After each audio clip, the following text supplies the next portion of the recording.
What's good, guys? We are back at it again with another MLB The Show 25 video for you guys, and today we're ranking all of the new Team Affinity players that came out. I believe it's called Color Spotlight. I think that's the event name, or Team Affinity name. It is its own unique program. It's not necessarily in Team Affinity. It takes about an hour to knock out each team, which is unfortunate because it felt like a good opportunity for like a stepping stone card, like a 93, 94 overall. Like an overall card like Paul Skeens, or I don't know, just a player like that would have been nice for doing all of these. But overall, pretty solid drop. I think there's, with every Team Affinity, there's some cards nobody's going to use. There's some teams, some players that a lot of people will use, and these are all captains. So if you run any of these teams, they should just get better with these cards on it. So that's a big plus. I think it also raised the team captain rating threshold to 95, so that should include a decent amount of cards into new theme teams, as well as some cards in the future should start to make these theme teams. So it should be fun there. So if you guys do enjoy the content, like and subscribe if you haven't already, and let's go ahead and hop into it. So started at the bottom with our chase card for today. Ronald Acuna is unfortunately S tier. This card's not great by any means. He's like 100 contact against both sides, like 80 power against both sides, good clutch, poor fielder, a little bit faster than the live series. If you used the live series earlier in the year and you liked it, you're going to like this card.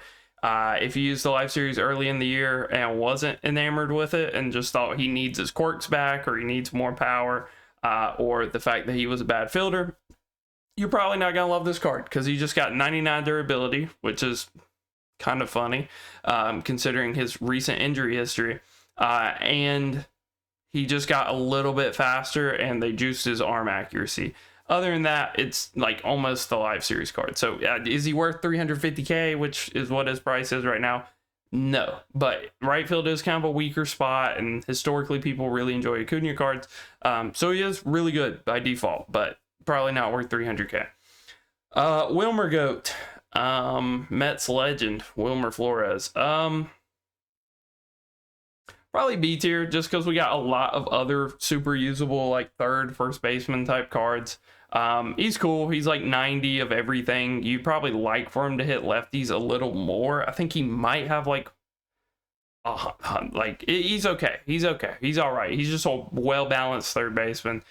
Super solid card. You would not have thought he hit 3 home runs in a game with the stats that they gave him. So he's all right. He's fine. Merrill Kelly, also just fine. He's cool. It's the Merrill Kelly we get every year with actually this one has really good hits, but his velo is just not really there. He's still in 92, 93, 94. Just not really a good velo guy. Maybe on GOAT or Legend, obviously he'll be all right. But on most difficulties, he's just going to be whatever. Will Benson, cool. Doesn't hit righties as well as you'd like for him to, because that would be his role. Would probably be like a Jock Peterson, platoon/DH type role. So it kind of sucks that he doesn't really hit righties that crazily good. But if you pull him, sure, he's worth using. It's not a terrible card, but definitely not one of the better cards of this drop. Piazza, I went ahead and included just because I haven't done any ranking videos or anything, and a lot of people are curious about my opinion on him. He came out Tuesday. I think he's S tier because relative to this drop, right, you have Posada and Santana, 1A, 1B, and then you've got Grandal under that, and then under that you had Ted Simmons, Mike Napoli. I think Piazza's firmly better than both of those, so I think he's really solid. Colton Cowser, probably the worst card of this drop. It's just like a bleh outfielder, and there's, a million other guys you can run. I'm sure he's good on an Orioles team, but I'm sure a lot of these cards are a lot better on their theme teams, like Real Muto. The captain boosts are kind of weird.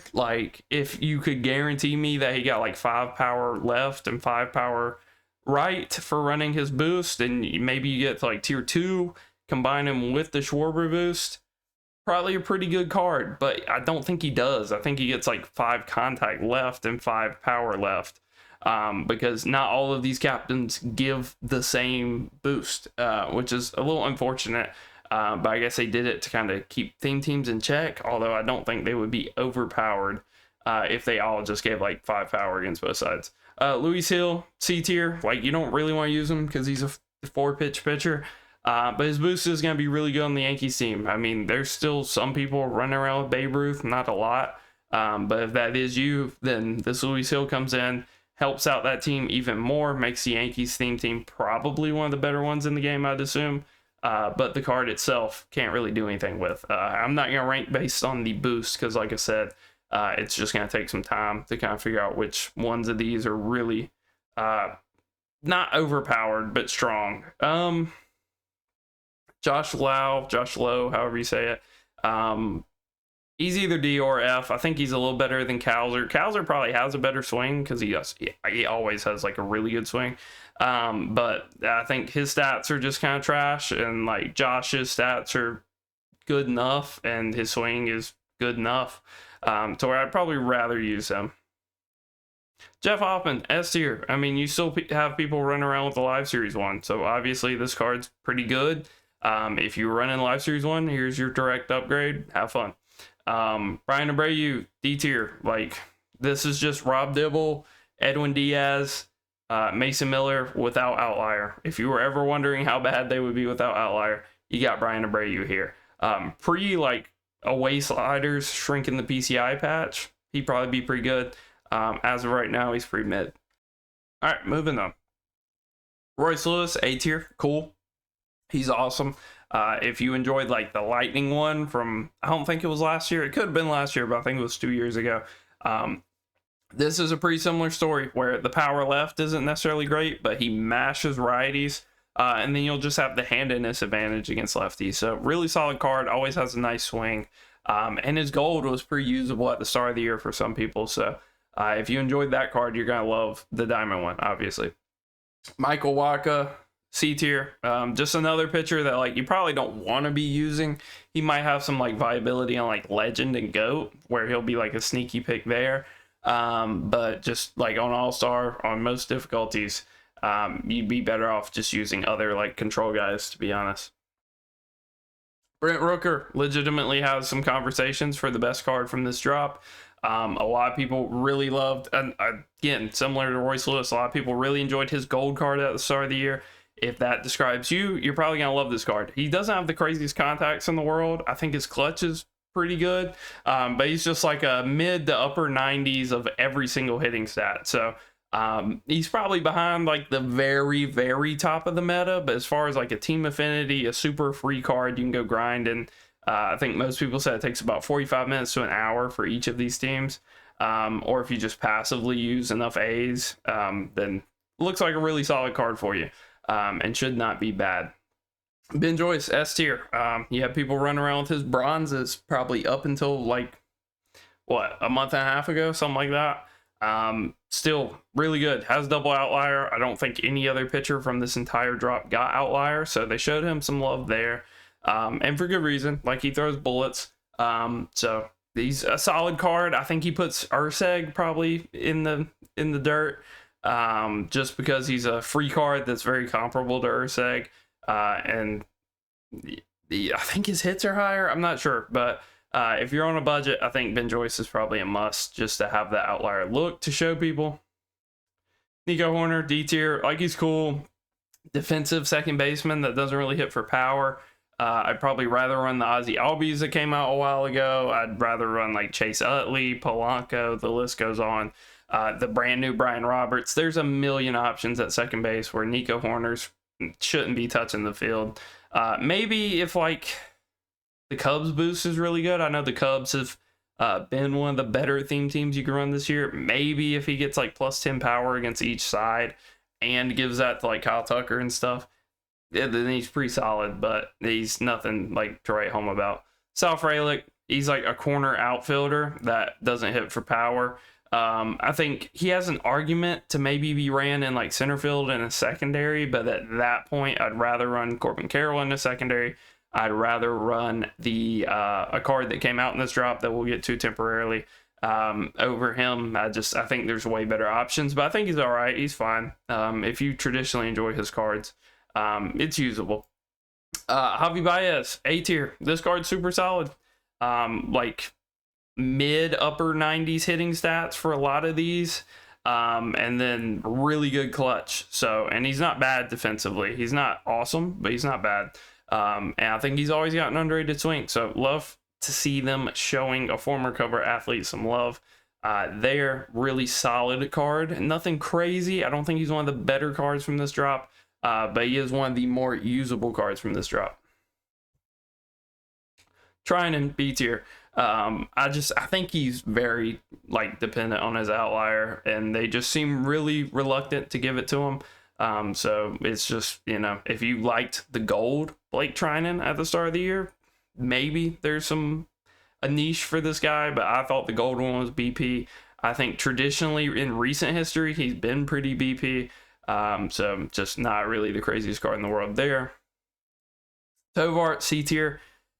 He's really solid, honestly. If he had a little more power, I think he'd be super viable. They gave him dead red, I think, so he's one of the few cards this drop that have like some actual quirks. They don't like handing out quirks. So he seems pretty solid. He's not bad by any means. If you're a Rockies fan, it's a usable card. But he's not great. I'd probably rather run the Carlos Correa that dropped like, what, 2 months ago at this point over him. For sure, but he is still solid. Like, he's fine. Lourdes, C tier. Like, there's nothing great about him. In theory, his boost should be really good, right? Because a lot of people already ran the Justin Martinez for Marte, and now you can combine them. But Marte just got nerfed, and they sent his clutch into oblivion and made him a more well-balanced card anyway. And then this Lourdes card just doesn't have, I think he's got 78 contact against right, which is going to be hard to use. And he's just not the craziest card in the world in general. It's like a slightly better defensive, definitely worse hitting JD Martinez. So if that fits your team, if you're still running the Diamondbacks boost, maybe because of like Eugenio or something, then he's here for you. But I don't know if it's worth going out of your way to run that boost at this point. Austin Riley, A tier. I think him and Royce Lewis are pretty comparable. I think Royce probably has slightly better contact numbers, whereas Austin Riley doesn't have that huge power gap against righties or against lefties that Royce Lewis has. And they both have good swings for some people, and then some people don't like them at all. So I think this is just kind of swing preference at this point between these two. I think power wise, I view them as pretty similar cards. Javi can also play third base, so they're pretty similar cards, all of those. Vientos is just better than all of them though. He's like 90 contacts across the board, like 90-ish clutch across the board. And then over 100 power. So if you just want a slugger from this drop, just somebody that's gonna knock the ball out of the park routinely and has a pretty good swing, Vientos is that guy for sure. So I think he's super solid there. Jared Jones, probably like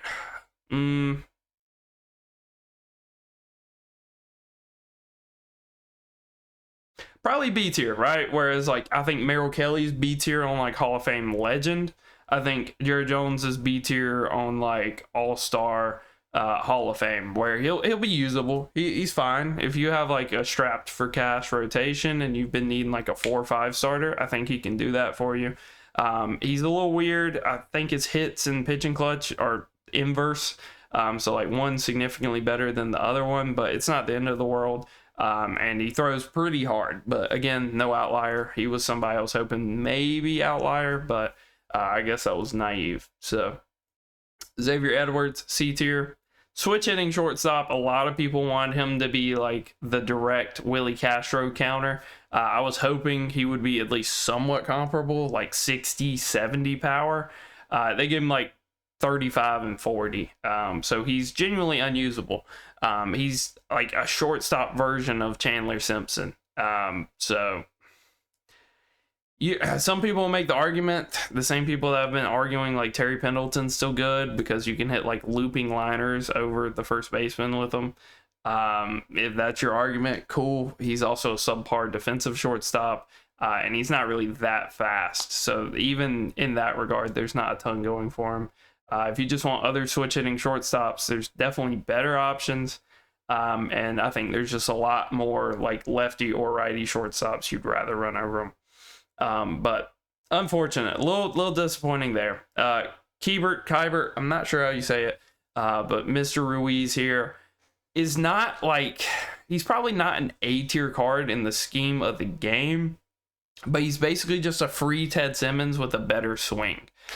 So the only thing Ted really has over him is quirks. Ted still has like some really good hitting quirks that'll pop sometimes, and that'll just kind of steer the at bat, and you'll hit some like fluke home runs or something with him. You're not going to get all that with Ruiz, but he is statistically slightly better. He's a little bit slower, and historically he always has a pretty nice swing. So just like a contact hitting, switch hitting catcher. But if you were running like a super budget team before that and you didn't want to go out of your way to get Ted Simmons, this is like a free version of Ted Simmons. So I think he's a really good card in that aspect. But I think everybody can go out and get this Mike Piazza at the same time, and he's got to be better. So it's kind of, moot. It's kind of neutral. Cronenworth, B tier, like his stats really aren't that bad. But like I pointed out with Nico Horner, where it's like his competition is like Brian Roberts, Ketel Marte, Jorge Polanco is better than this card still. There's a million second basemen. Ozzie Albies, some people would rather use him because of the swing and just being a switch hitter. Chase Utley's better if you probably just want a lefty second baseman. Same for Kipnis. So objectively, it's not a bad card. He just doesn't really fit in that much, but he's super usable and he's got some positional versatility. And the Padres were one of the better theme teams to be running, or at least one of the easier ones to pull off. So maybe he's got some value in that regard. Lodelo, always super mid, C tier, whatever. Where 4-pitch pitcher always kind of gives you Chris Sale vibes, but never really lives up to that billing. So he's fine. Like he's like, how many Team Affinity cards has Nick Lodelo got through the years? Because it's at least 2. I think it's 3, and I would not be surprised if you told me it was 4. So he has been a Team Affinity guy forever. And he's just always pretty mid. He's nothing crazy. I think they gave him breakout liar for whatever that's worth. Benintendi, he's either like C or B. I think I'll probably put him in C just because if you want lefty outfielders, I think there's better options. But if you've been fiending for a good Benintendi card, this is it. Like, I think he has over 80 hitting in every category. He just can't field. So it's a cool card. It's not the worst card in the world. But like also not that good. Yoshida, probably just A tier. He's just a lefty DH. His fielding is genuinely horrendous to where I don't think you're putting him in the outfield at this point. And he's also already on a team boost that is nerfed into the ground. So unless they've like updated Buchholz's boost, and this boost, like the Yoshida boost, just gives like a good regular amount and isn't nerfed because of how many good Red Sox players are, maybe you can make the argument for like S tier. I think the card itself is probably just A tier, where it's probably more of like a platoon DH type of deal. But a lot of people love his swing. He's got like big KBO leg kick, very defined. So it's pretty solid there, and not a bad card by any means. Let's see. Brian Wu, I'm putting C tier. He just throws a sweeper and a slider. They're like the same speed. Doesn't really top out at like 99, 100 the way that Jared Jones does. I think he does have a cutter, which is something he has over some of the other guys, but like that's just another away breaking pitch. So he just kind of spams those. Bo Naylor, hardly know her. C tier. I don't know why you're running this card. If you are already running like the Andrew Miller boost, that's a big plus for him, is that there's a reliever that runs his boost. So if you're combining them with like Santana and J-Ram, who actually got buffed on this roster update, then I can see an argument for running him. But I think he needs all those boosts to be really good. I think he's just pretty mid without them, and you'd probably rather run like David Ortiz or somebody like that. I guess at catcher, because I think he has first base secondary. I was talking about him like he was, but maybe I was just thinking of Josh Naylor. At catcher, we haven't really had like a strictly lefty catcher in a while. The only ones I can really think of is like Dalton Rushing and stuff that people were running for a while. So maybe if you want like a lefty at catcher, but again, it's just like a weird position because there's a ton of switch hitting catchers, so it doesn't really matter at that point. Victor Scott, S tier. S tier, to be honest with you. He's really solid. If you are somebody that is still running that Easter PCA, this is your direct upgrade. You're trading a little bit of defense that you'll probably never notice for way more offense. I think he has slightly less power right to where you probably won't notice it most of the time. Good amount more power left, way more contact, way more clutch. So just if you want a defensive center fielder, this is your guy. The only asterisk is I haven't used him, so he could just have one of the worst swings in the game. But at the same time, he's a lefty. It's going to be hitting off righties a lot. So should be pretty solid. Should just be a direct offensive upgrade on like PCA. So I think, is it an S tier card in and of itself? No, but in the meta and how many people are derived of like do it all center fielders, and a lot of people are running like PCA who just doesn't hit. I think he's pretty solid in that regard. Jungo Lee, just C tier. Like he's just mid. Inverse splits is weird for him, because lefty at bats you're always gonna be kind of yucky on, and you like 75 78 power, whatever he has against those is not a lot. And then he's got like I think 50 against righties, so you're just gonna have bad lefty at bats with him, and then righty at bats where you hit it perfect and it's a line out because he has 50 power. He has a good swing, and a lot of people really enjoy his swing, and I think he's actually pretty solid defensively. But I think there's just too many drawbacks and just not enough power to really justify running him over even like a Victor Scott. I think Victor Scott's just a way better card. And then Super Jack, B tier with Jared Jones. They're pretty similar. Jared Jones tops out a little more. He throws his slider a little harder, so I think Jared Jones probably is better. But they're pretty similar to where they both don't have the best speed differentials. And both are probably not the ideal pitchers for you to be starting a ranked game with, but they're usable. And if you just want to use some of the Team Infinity guys, they're the best of a bad batch for the most part, which is always how Team Infinity is. So hopefully you guys enjoyed the tier list. You enjoyed the content. If you did, leave a like, subscribe if you have not already. Till next time, peace.